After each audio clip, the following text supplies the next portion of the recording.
Prier Marie, est-ce de l'idolâtrie?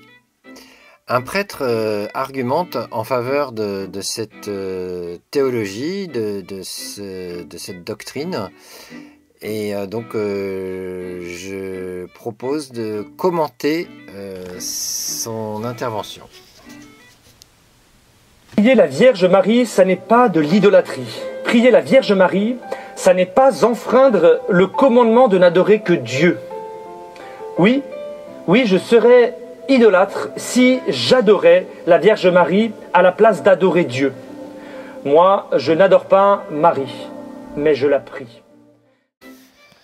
Alors, une différence entre prier et adorer, voire même saluer.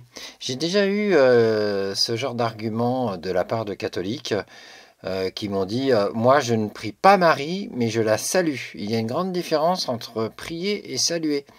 Mais il se trouve que prier, c'est s'adresser, c'est demander, c'est communiquer avec soit une personne, hein, je vous prie d'eux, mais quand on parle du monde spirituel, on s'adresse à des esprits. Et c'est pour ça qu'il faut toujours citer l'esprit auquel on s'adresse. Et dans la parole de Dieu, c'est très simple, on s'adresse à Dieu le Père. Hein, Yeshua Jésus dans Matthieu chapitre 5. Matthieu 6, 9, pardon. Il explique bien, hein, voici comment vous devez prier. Notre Père qui est aux cieux. Hein, tout le monde connaît cette prière.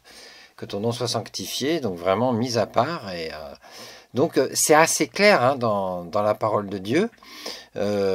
C'est le Père seul, par les mérites du Messie crucifié, ressuscité.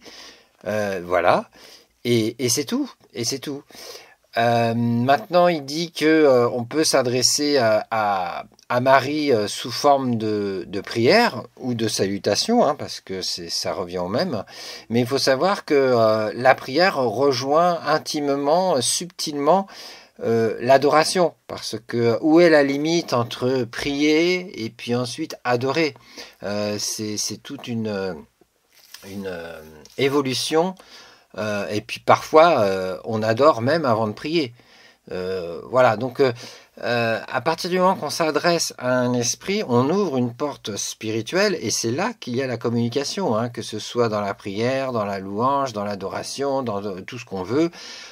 Il y a le contact. Et ce que l'Éternel nous demande, c'est de ne pas communiquer avec d'autres esprits que lui. Voilà, et donc il a évoqué Exode chapitre 20, et c'est très bien hein, de donner cette référence-là, quand il dit que prier Marie, ce n'est pas transgresser le commandement de Dieu par rapport à l'idolâtrie. Alors lisons ce que cette ordonnance, Exode chapitre 20, à commencer par le verset 1, c'est très important de bien connaître le contexte. Alors Dieu prononça toutes ces paroles en disant « Je suis l'Éternel, ton Dieu, qui t'ai fait sortir du pays d'Égypte, de la maison de servitude. » Ça, c'est vachement important de comprendre ça. On sait que on est réconcilié avec l'Éternel parce que il nous a fait sortir de notre Égypte.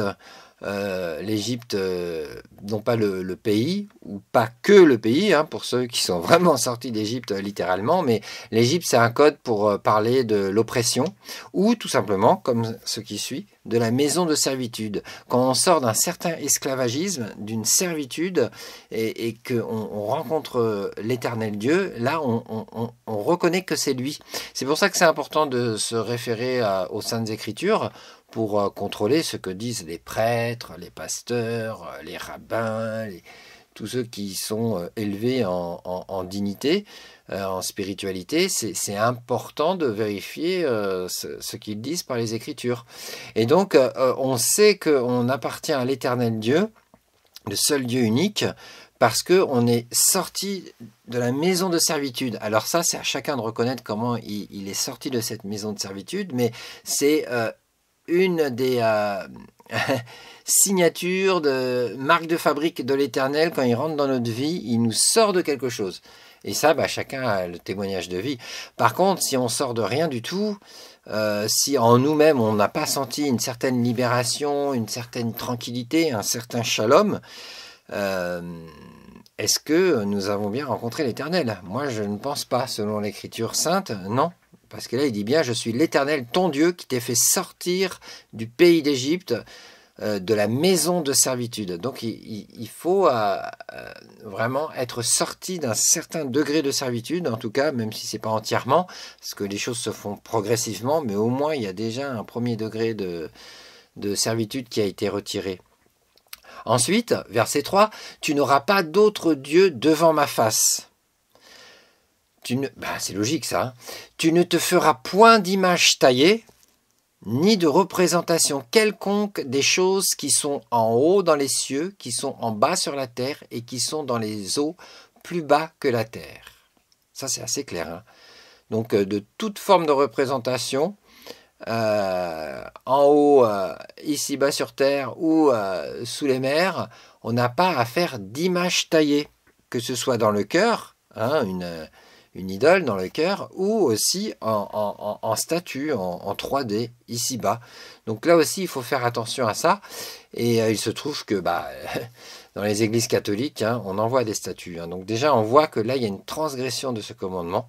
Ça, c'est assez clair par rapport au catholicisme. Hein. Il suffit d'ouvrir les yeux. Hein. On voit des images taillées, alors que le commandement est très clair. Hein. Verset 5, « Tu ne te prosterneras point devant elles, devant ces images taillées. Hein. » Et on sait très bien que beaucoup de catholiques se prosternent devant les statues de Marie, entre autres. Hein. Donc voilà, il y a une transgression du commandement de Dieu qui décrit ce qu'est l'idolâtrie. Là, donc c'est de l'idolâtrie hein, de prier Marie, surtout si on s'adresse à une statue. Et tu les serviras point, hein, car moi, l'Éternel ton Dieu, je suis un Dieu jaloux. Donc il est jaloux parce qu'il nous aime, hein. Ce n'est pas une jalousie paranoïaque, c'est une jalousie aimante, amoureuse. Il nous aime comme un mari ou une épouse aime son conjoint. Hein. Et qu'on peut devenir jaloux parce qu'on voit l'autre porter des regards ailleurs ou d'autres porter des regards sur notre moitié, parce que quand on est marié, on forme une seule chair. Hein. En tout cas, c'est ça qu'on est appelé à former. Hein. Voilà, donc c'est un Dieu jaloux, l'Éternel, qui punit l'iniquité des pères sur les enfants jusqu'à la 3e et la 4e génération de ceux qui me haïssent. Donc l'idolâtrie nous fait haïr l'Éternel, quand bien même on pense le servir. C'est fou, hein? Il y a une haine envers les commandements de Dieu qui se manifeste, parce qu'en fait, l'amour pour Dieu, c'est l'amour pour sa parole, hein, en fait. Hein, c'est sa volonté hein, qui compte. Hein. Quand on aime quelqu'un, on pense à lui, qu'est-ce qu'il aime, quelle est sa volonté. Ça, c'est une preuve d'amour. Donc, ceux qui vont contre la volonté de Dieu, comme ceux qui l'enseignent là, ce prêtre, hein, que je respecte, hein, humainement, il n'y a pas de problème, mais au niveau de la saine doctrine, c'est important de remettre les choses au clair. Et en fait, quand il transgresse à ce point la parole de Dieu qui est tellement claire, en fait, il y a une haine contre la parole de Dieu, donc contre l'Éternel. Là, je décode hein, ce qui est écrit. Hein, c'est ceux qui se prosternent devant des images taillées, ils haïssent l'Éternel. Voilà. Mais l'Éternel fait miséricorde jusqu'à 1000 générations à tous ceux qui l'aiment et qui gardent ses commandements. Hein. Donc on voit bien que l'amour consiste à garder ses commandements. Hein. Et dans Jean 14,15, je l'ai mis là en rappel, il est écrit « Si vous m'aimez, gardez mes commandements ». Ça c'est Yeshua, Jésus qui dit ça. Et bien sûr, hein, Yeshua, Jésus, hein, ses commandements sont ceux du Père. Hein. Il ne fait rien d'autre que la volonté du Père. Voilà ce que... Déjà, on continue, on voit ce qu'il dit encore. Prier la Vierge Marie, c'est demander à une amie qui est plus proche de Dieu que moi, de prier Dieu pour moi. On peut, nous les êtres humains, prier les uns pour les autres. Tous les jours, je demande à des proches de prier pour moi, et moi-même, je prie pour eux. Alors oui, tout à fait, hein. On peut prier les uns pour les autres. C'est très juste, hein, comme il est écrit dans Jacques chapitre 5 verset 16. Confessez donc vos péchés les uns aux autres et priez les uns pour les autres afin que vous soyez guéris. En plus, il y a la guérison à la clé, hein. La prière fervente du juste a une grande efficacité, hein, c'est un vieux français, hein, c'est la Louis II 1900 et quelques, là je sais plus, c'est pas la dernière, c'est la première version là, désolé, hein, mais la prière fervente du juste est d'une grande efficacité, hein. Voilà, donc oui, il a raison, il a tout à fait raison, on prie les uns pour les autres, mais il se trouve que si on fait la même chose avec Marie, Myriam de l'Évangile, qui est évoquée et qui est citée dans l'Évangile, cette personne, aussi juste qu'elle soit, aussi exemplaire, aussi vertueuse qu'elle soit, elle n'est plus de ce monde. Donc on ne peut plus prier avec elle comme on prie avec les vivants de ce monde. Parce qu'elle est morte en fait, hein, elle est séparée de son corps, hein, elle est vivante, son âme est vivante, oui, mais son corps n'a plus d'âme, donc elle est morte, hein, et on n'a pas à prier avec les morts, hein. Ça c'est la parole de Dieu qui le dit assez clairement. Voilà, on peut le lire, hein, dans Deutéronome chapitre 18 verset 9. Lorsque tu seras entré dans le pays que l'Éternel ton Dieu te donne. Alors, le pays que l'Éternel ton Dieu te donne, là, c'est la terre promise, hein, pour le peuple hébreu, mais de nos jours, on peut traduire lorsque tu seras rentré dans la vie éternelle, comme il dit Yeshua dans Matthieu chapitre 19, verset 17, je crois. Si tu veux entrer dans la vie éternelle, observe les commandements. Donc on voit que c'est toujours relié au commandement de Dieu. Donc il y a la foi et l'obéissance de la foi qui est l'observation des commandements.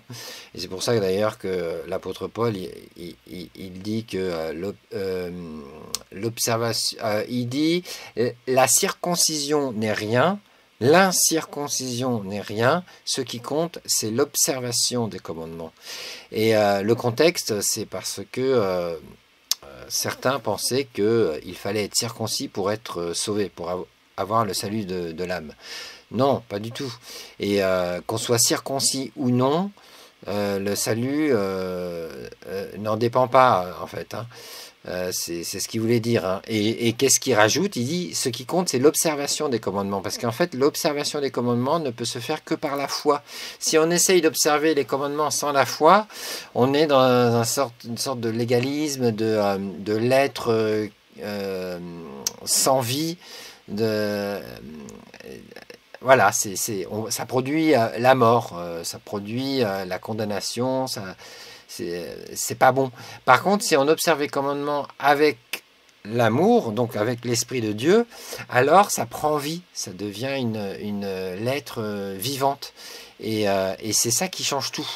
Donc en fait, l'Esprit qui vit en nous, l'Esprit Saint, hein, qui vit en nous parce qu'on l'accueille, parce qu'on cherche à faire la volonté de Dieu, et cet esprit-là nous pousse à observer les commandements de Dieu, par amour, hein. Parce qu'on est sauvé, on a envie d'observer la volonté du Créateur, et non pas pour être sauvé, mais c'est parce qu'on est sauvé. Et donc en fait, lorsque tu seras entré dans le pays que l'Éternel ton Dieu te donne, c'est aussi une allégorie pour parler de la vie éternelle. Lorsque tu seras rentré dans la vie éternelle que ton Dieu te donne, tu n'apprendras point à imiter les abominations de ces nations-là. Donc ces nations, ça peut être les diverses pratiques païennes, sans pour autant parler des nations comme au niveau littéral de ce texte. On peut le décliner au niveau plus allusif, plus spirituel. C'est les diverses habitudes, pratiques païennes idolâtres qu'on avait éventuellement avant, pendant nos temps d'ignorance, hein, c'est normal, mais qu'on apprend à quitter parce qu'on rentre dans la vie éternelle, dans le pays de la promesse. C'est comparable à la vie éternelle. Voilà, donc ça c'est important hein, de lire cette introduction. Voilà, donc lorsque tu seras entré dans le pays que l'Éternel ton Dieu te donne, tu n'apprendras point à imiter les abominations de ces nations-là. Qu'on ne trouve chez toi personne qui fasse passer son fils ou sa fille par le feu. C'est chaud ça hein, quand même, hein. Donc au niveau littéral, mais ce niveau littéral s'adresse aussi aux avortements. Parce que le fœtus, l'embryon, et même de nos jours, ce n'est plus qu'un embryon, ça devient un petit bébé, là, il y a encore l'autorisation, selon la loi, d'avorter, et ben c'est comme si on le passait par le feu, hein. Il y a un sacrifice d'enfant. Voilà, donc qu'on ne trouve chez toi personne qui fasse passer son fils ou sa fille par le feu, personne qui exerce le métier de devin, d'astrologue, d'augure, de magicien, d'enchanteur, personne qui consulte ceux qui évoquent les esprits ou disent la bonne aventure, personne qui interroge les morts. Et comme Marie, elle est morte, eh ben on n'a pas à l'interroger, et on n'a pas à la prier, et encore moins à l'adorer, comme il le dit, ça il le reconnaît quand même. Et ben voilà, donc on n'a pas à prier les morts, on n'a pas à prier les morts, on a à prier celui qui est vivant éternellement, le Père Céleste et son Fils unique, Yeshua, parce qu'il est ressuscité. Lui, il n'est pas mort. Il a été mort 3 jours, mais il a été ressuscité au 3e jour. Donc on peut prier par par le Père Céleste et par le Fils unique. Mais on s'adresse toujours au Père. Le Fils unique, c'est juste le chemin, la vérité et la vie. Mais tout cela, le chemin, la vérité et la vie, mènent au Père. Hein. Yeshua, il le dit dans Jean 14, 6, je crois. Je suis le chemin, la vérité et la vie. Nul ne vient au Père que par moi. Donc voilà, c'est très simple. Hein, c'est très simple. Hein, le culte à Marie, les prières adressées à Marie, c'est venu que plus tard, avec les différentes pratiques païennes qui sont rentrées dans les assemblées chrétiennes, on va dire. Hein. Voilà, si je puis dire. Hein. Tu veux sortir, ma Mimi? Tiens, viens. Qu'est-ce que tu fais? Moi, je suis en train d'enregistrer, là. Bon, je vais couper ça. Oh là, le chat. Allez, je continue. Voilà.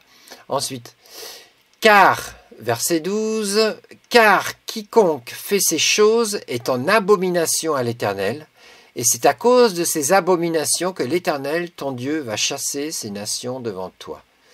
C'est à cause de ces abominations-là, quand on vient à Dieu, que l'Éternel va chasser les mauvais esprits. Ces nations, on peut les traduire par mauvais esprits qui sont devant nous. Et notre part, c'est de les refuser, de dire non. Et ben, ces esprits ne tiendront pas longtemps, parce que on se tourne vers l'Éternel, il nous libère progressivement, on médite sa parole, on la met en pratique, et alors il y a une œuvre de sanctification qui se fait dans notre vie, et les mauvais esprits, méchants ou séducteurs ou que sais-je, et ben ils sont chassés par l'Éternel lui-même, par l'Esprit de Dieu qui vit en nous.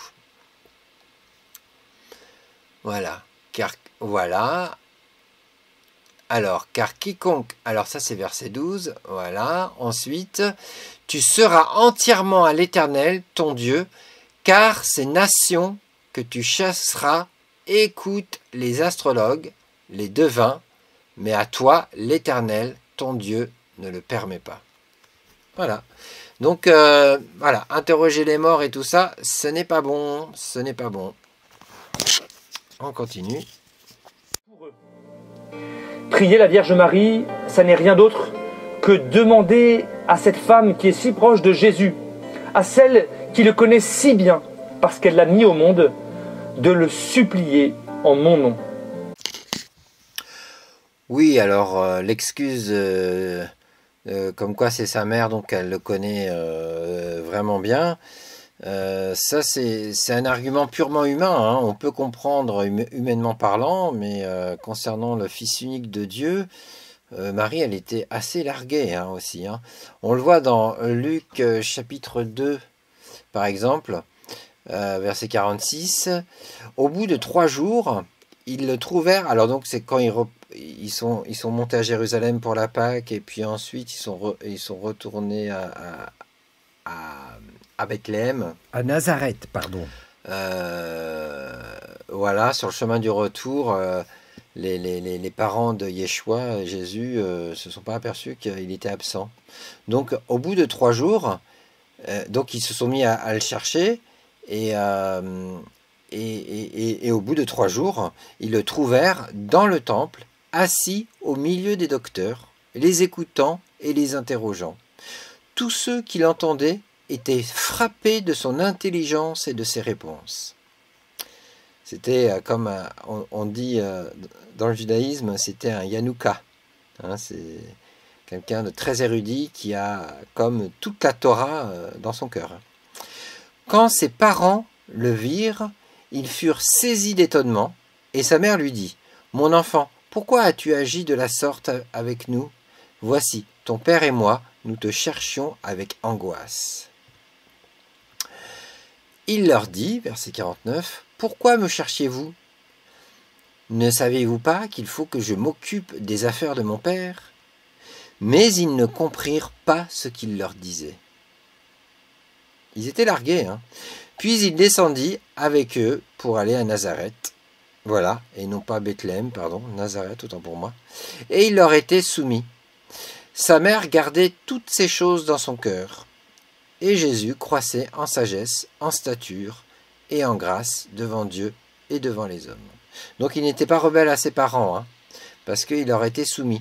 Sauf à ce moment-là pour un acte prophétique. Les actes prophétiques peuvent être au-dessus des commandements de Dieu temporairement, parce que c'est la volonté de Dieu, et seule la volonté de Dieu peut changer les lois, mais c'est toujours exceptionnel, temporaire, et ce n'est pas dans le but d'annuler la loi de l'Éternel, certainement pas. Voilà, donc Marie ne connaît pas aussi bien Yeshua, son fils, que le prêtre veut nous faire croire. Hein. Non, voilà. Mais même en ce moment, elle n'a pas, en fait, à intervenir dans les prières par rapport à l'enseignement biblique. Et ce n'est juste qu'un argument humain pour tenter de nous convaincre qu'on peut la prier parce qu'elle connaît mieux les choses que nous. Mais non, pas du tout. Non, on n'a pas à faire ça. On n'a pas à faire ça. Quand bien même ce serait vrai, et qu'actuellement, maintenant, Marie connaît sans doute plus de choses. C'est sûr, elle a eu la révélation dans le ciel. Je veux dire, elle est morte et elle est auprès de Dieu, donc maintenant elle intercède pour nous, oui, mais on n'a pas à communiquer avec elle, parce que c'est une loi de l'Éternel de ne pas communiquer avec les morts, tout simplement. Je sais que ma prière est faible et maladroite, alors que la sienne elle est puissante et efficace. Alors oui, la prière est puissante et efficace quand quelqu'un a de l'expérience, et on pourrait penser que Marie peut intercéder, mais là en fait on part dans des raisonnements humains. En fait, si on commence à tout imaginer, on rentre dans l'occultisme, on va s'inventer des choses, comme là il raconte, parce qu'en fait on a pour référence les Saintes Écritures. C'est comme ça qu'on peut avancer sereinement. Et c'est pour ça que la Bible est le livre le plus répandu au monde, pour que chacun puisse avoir sa chance, puisse consulter la volonté de l'Éternel. Il n'y a rien de compliqué à obtenir la parole de Dieu de nos jours. Hein. C'est juste une question de volonté. Bon, bien sûr, hein, je ne parle pas des lieux assez compliqués à cause de la guerre et tout ça, mais je parle en général. Celui qui veut se procurer une Bible, il peut se la procurer. Alors après, il y a des problèmes de traduction et tout ça, mais on s'approche quand même à tâtons de la volonté de Dieu. Et c'est ça qui compte. Après, l'Esprit de Dieu va nous aider et il va intercéder pour nous, et non pas Marie. Et on le voit là, voilà l'enseignement des Saintes Écritures qui va contre ce que ce prêtre dit. Hébreux chapitre 7, verset 23. De plus, il y a eu des sacrificateurs en grand nombre parce que la mort les empêchait d'être permanents, donc c'est normal. Hein. Mais lui, Yeshua, Jésus ressuscité, parce qu'il demeure éternellement depuis sa résurrection, possède un sacerdoce qui n'est pas transmissible parce qu'il est immortel. C'est aussi pour cela qu'il peut sauver parfaitement ceux qui s'approchent de Dieu par lui, étant toujours vivant pour intercéder en leur faveur. Donc, Yeshua lui-même, Jésus lui-même, intercède déjà en notre faveur. Donc Marie n'a pas à s'occuper de quoi que ce soit. Le Messie lui-même, le Christ lui-même, intercède déjà en notre faveur. Et quand ce prêtre dit que nous ne savons pas prier correctement, oui, il a raison. Il se base sur des choses qui sont quand même vraies, hein, des principes. Mais après, il va broder avec la culture catholique, alors que dans Romains chapitre 8 verset 26 on voit tout à fait ce qu'il en est. De même aussi l'Esprit nous aide dans notre faiblesse, car nous ne savons pas ce qu'il nous convient de demander dans nos prières. Ça rejoint ce qu'il dit.